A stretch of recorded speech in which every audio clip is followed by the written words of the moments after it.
Hello everyone, আসসালামু আলাইকুম। আমি শাকিল। তো ডিপ লার্নিং, নিউরাল নেটওয়ার্ক এবং আর্টিফিশিয়াল ইন্টেলিজেন্স ফান্ডামেন্টালস এর এই নতুন একটা কোর্সে আপনাকে ওয়েলকাম। তো এই কোর্সে মূলত আমি যে কাজটা করব, ডিপ লার্নিং এবং এআই এর যে ফান্ডামেন্টাল কনসেপ্টগুলো আছে, একেবারেই কোর কনসেপ্ট, সেই কনসেপ্টগুলো নিয়ে আমি আলোচনা করব। তো আমি চেষ্টা করব যে বাংলা ভাষায় বিহাইন্ড ম্যাথমেটিক্স আসলে কীভাবে কাজ করে ডিপ লার্নিং এর, এগুলো নিয়ে আসলে কথা বলার জন্য। ওকে? কারণ কোড আসলে সব জায়গায় অ্যাভেলেবল থাকে নরমালি, বাট আপনি যদি এর যে ফান্ডামেন্টাল কনসেপ্টগুলো কী কী এটা যদি না বুঝেন, তাহলে সারা জীবন কোড ইমপ্লিমেন্ট করেও আপনি রিয়েল লাইফের কোনো প্রবলেম সলভ করতে পারবেন না বা অপটিমাইজ করতে পারবেন না। ওকে? সো এটা আসলে আমার টার্গেট। সো যেহেতু ডিপ লার্নিং নিয়ে আমি কথা বলবো বা নিউরাল নেটওয়ার্ক নিয়ে কথা বলবো, তাহলে সবার আগে আমাকে কথা বলতে হবে নিউরন নিয়ে। ওকে? তো নিউরন কি? নিউরন হইল আমাদের হিউম্যান ব্রেইনের ইউনিট। ওকে? সো আমরা এটা হয়তো অলরেডি জানি যে আমাদের ব্রেইনের যে ইউনিট নিউরন, সেখানে আসলে অসংখ্য নিউরন থাকে, তাই না? সো সাধারণত এটা আসলে অ্যাপ্রক্সিমেটলি একটা ধারণা করা হয় যে 86 বিলিয়ন নিউরন থাকে। 86 বিলিয়ন নিউরন মিলে একটা পূর্ণবয়স্ক মানুষের একটা ব্রেইন গঠিত হয়। ওকে? তো একটা নিউরন কীভাবে কাজ করে এটা যদি আপনি বুঝেন, তাহলে আপনি 86 বিলিয়ন নিউরন কীভাবে কাজ করে সেটা বুঝতে পারবেন।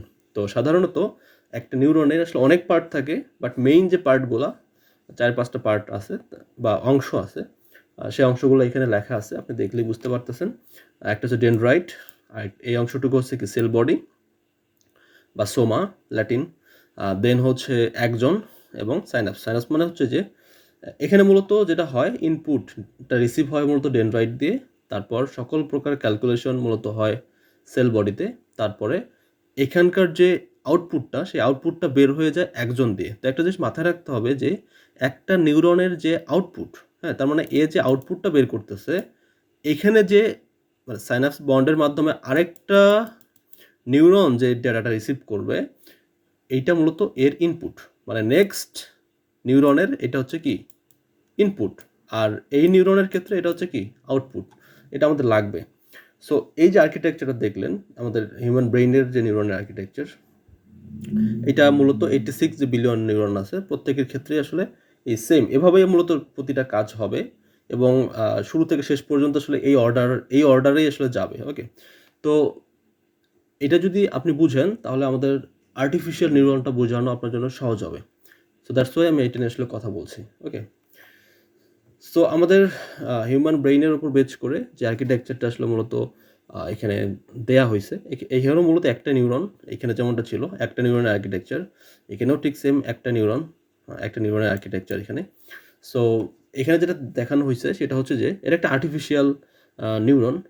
সো আর্টিফিশিয়াল নিউরন এটা সাধারণত আপনি একটা কম্পিউটেশনাল মডেলও বলতে পারেন, কারণ এখানে আসলে অনেক টাইপের কম্পিউটেশনাল অনেক কিছু ব্যাপার হয়, যেখানে মূলত মেইনলি ইনপুট আপনি দেখতে পাচ্ছেন যেখানে ইনপুট আছে। সো ইনপুট, তারপর হচ্ছে ওয়েট থাকবে, তারপর হচ্ছে অ্যাক্টিভেশন ফাংশন কাজ করবে এখানে।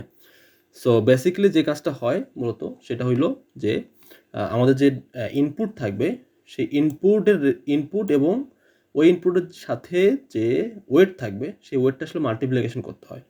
করার পরে তারপরে সেটা আসলে এখানে সামেশন করা হয়। মানে এখানে যদি মাল্টিপল ইনপুট এক্স থাকে আর কি, সেক্ষেত্রে সামেশন করা হয়, করে তারপরে সেটা অ্যাক্টিভেশন ফাংশনের থ্রুতে আসলে সেটা নেক্সটে পাঠানো হয়। ওকে?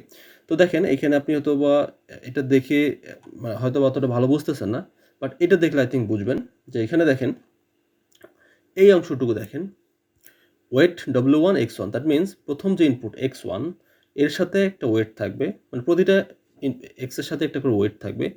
সো এই দুটাকে গুণ করতে হবে, তারপর এখানে X2 আর W2 এটাও গুণ করতে হবে, তারপর X3 W3 এটাও গুণ করতে হবে, এবং এই যে নিউরন, এই নিউরনের ক্ষেত্রে একটা বায়াস অ্যাসাইন থাকবে। ওকে? তো এই বায়াসটা আসলে যোগ করতে হয় নর্মালি। তো এর যে ইউনিভার্সাল, এর যে মানে মেইন ফরম্যাটটা, সেই ফরম্যাটটা হচ্ছে অনেকটা এরকম, mx প্লাস সি, যেটা আমরা লিনিয়ার রিগ্রেশনে আপনারা দেখে আসছেন। হ্যাঁ, mx প্লাস সি। আমি এই জন্যই বলি যে যারা আপনারা সরাসরি ডিপ লার্নিং শিখতে চান, আই ডোন্ট থিঙ্ক যে এটা আসলে ওয়াইজ ডিসিশন। আমার মতে আসলে স্ট্যাটিস্টিক্যাল মেশিন লার্নিংটা ভালোভাবে শিখে স্ট্যাটিস্টিক্সের কনসেপ্ট, লিনিয়ার অ্যালজেব্রার কনসেপ্টটা নিয়ে তারপর এখানে আসা ভালো। আদারওয়াইজ হয়তো অনেক কিছু আপনারা মানে বুঝবেন না। হাউবার আমি ধরে নিচ্ছি আপনারা সবাই জানেন লিনিয়ার রিগ্রেশন কি। সো mx প্লাস সি এটা আসলে এর মেইনলি এই ফরম্যাটটা ফলো করতেছে। তার মানে এটাও কি লিনিয়ার, লিনিয়ার, লিনিয়ার। এখন দেখেন আপনি এইখানে mx প্লাস c পাইছেন।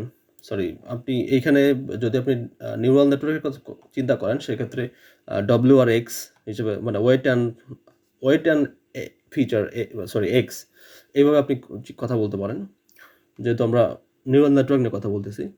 সো মাল্টিপল যেহেতু এক্স আছে, সো প্রত্যেকটা আমরা যোগ করলাম, করে আমরা বায়াসটা যোগ করে দিলাম। সো এখন আমরা এখানে কি করব, অ্যাক্টিভেশন ফাংশনের থ্রুতে আমরা এখানে যেতে হবে। তো অ্যাক্টিভেশন ফাংশন আসলে কি, অ্যাক্টিভেশন ফাংশন নিয়ে আমি ডিটেলস কথাবার্তা বলবো, তারপর আমি একটু বলে দিই। অ্যাক্টিভেশন ফাংশন মূলত আপনি একটু আগে খেয়াল করছেন যেটা কিন্তু লিনিয়ার, আর লিনিয়ার ভাবে আসলে আপনি খুব কমপ্লেক্স প্যাটার্ন আপনি জেনারেট মানে আপনি ফাইন্ড আউট করতে পারবেন না বা রিকগনাইজ করতে পারবেন না। সো কমপ্লেক্স প্যাটার্ন বুঝতে গেলে মূলত আপনাকে নন লিনিয়ারে চাইতে হবে। সো দ্যাটস ওয়াই এই লিনিয়ার ফুল ব্যাপারটাকে মূলত নন লিনিয়ারের মাধ্যমে নিয়ে যাওয়া হয়, এবং নন লিনিয়ারে যাওয়ার আসলে অনেক রিজন আছে, বা কেন অ্যাক্টিভেশন ফাংশন ইউজ করা হয় এটা নিয়ে আসলে অনেক রিজন আছে, আমরা পরবর্তীতে জানবো। জাস্ট এতটুকু মাথায় রাখেন যে হ্যাঁ এটা লিনিয়ার ছিল, সেটাকে নন লিনিয়ার আমরা কনভার্ট করবো, সেজন্য আমরা অ্যাক্টিভেশন ফাংশন ইউজ করতেছি, এবং এখানে অ্যাক্টিভেশন ফাংশন হিসেবে আমরা ইউজ করতেছি সিগময়েড। ওকে, তো নট অনলি সিগময়েড ছাড়া আসলে আরও অসংখ্য অ্যাক্টিভেশন ফাংশন রয়েছে যেগুলো নিয়ে আমরা কথা বলবো।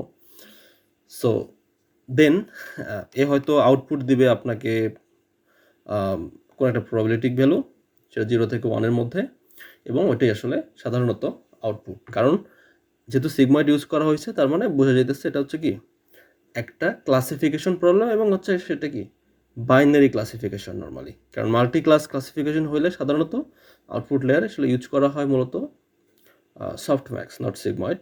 হাউএভার যে জাস্ট বোঝার জন্য বুঝেন যে আমি এটা নিয়ে ডিটেলস কথাবার্তা বলবো একটু পরে, যে এটা মূলত একটা অ্যাক্টিভেশন ফাংশন থ্রুতে আসলে এই ভ্যালুটা পাস করা হয়েছে। ওকে, সো দ্যাটস ইট। এটাই মূলত একটা পারসেপ্ট্রনের আর্কিটেকচার। একটা পারসেপ্ট্রন আসলে কীভাবে কাজ করে। ওকে, তো আমরা অনেকগুলো পারসেপ্ট্রন মিলে একটা নিউরাল নেটওয়ার্ক তৈরি করি। একটা নিউরাল নেটওয়ার্কটা আসলে অনেক কমপ্লেক্স, এবং এখানে অসংখ্য হিডেন লেয়ার থাকতে পারে, দেন হচ্ছে অসংখ্য নিউরন থাকতে পারে, সব কিছু মিলেই আসলে এটা তৈরি করা হয়। সো আমি এটা নিয়ে কথা বলবো, আমি নেক্সট ভিডিওতে কথা বলবো। আমি ভিডিওগুলো আসলে বোরিং করতেছি না, যার জন্য আমি আসলে ছোটো ছোটো ভিডিও তৈরি করতেছি। ওকে, সো নেক্সট ভিডিওতে আমি ইনশাল্লাহ আমি কথা বলবো কীভাবে আসলে আমরা একটা নেটওয়ার্ক তৈরি করতে পারি। ওকে, সো সে পর্যন্ত ভালো থাকবেন, এবং যদি ভালো লাগে ভিডিওগুলো অবশ্যই ফ্রেন্ডদের সাথে শেয়ার করবেন, তাহলে ভালো হবে, আর অনেক বেশি মানুষ বেনিফিটেড হবে। এমনিতেই আসলে মানুষ কেন জানি বাংলা ভিডিও শেয়ার করতে চায় না বা রিকমেন্ড করতে চায় না, আই ডোন্ট নো কেন। মাতৃভাষার প্রতি সবার কেমন জানি অথবা আমি জানি না কেন, বাট চায় না আর কি, আমি দেখছি বিভিন্ন জায়গায়। আবার যদি ভালো লাগে ফ্রেন্ডের সাথে শেয়ার করবেন, আই থিঙ্ক অনেক ভালো কিছু জানতে পারবো এই প্লেলিস্ট থেকে। সো নেক্সট ভিডিওতে আবার দেখা হচ্ছে ইনশাল্লাহ।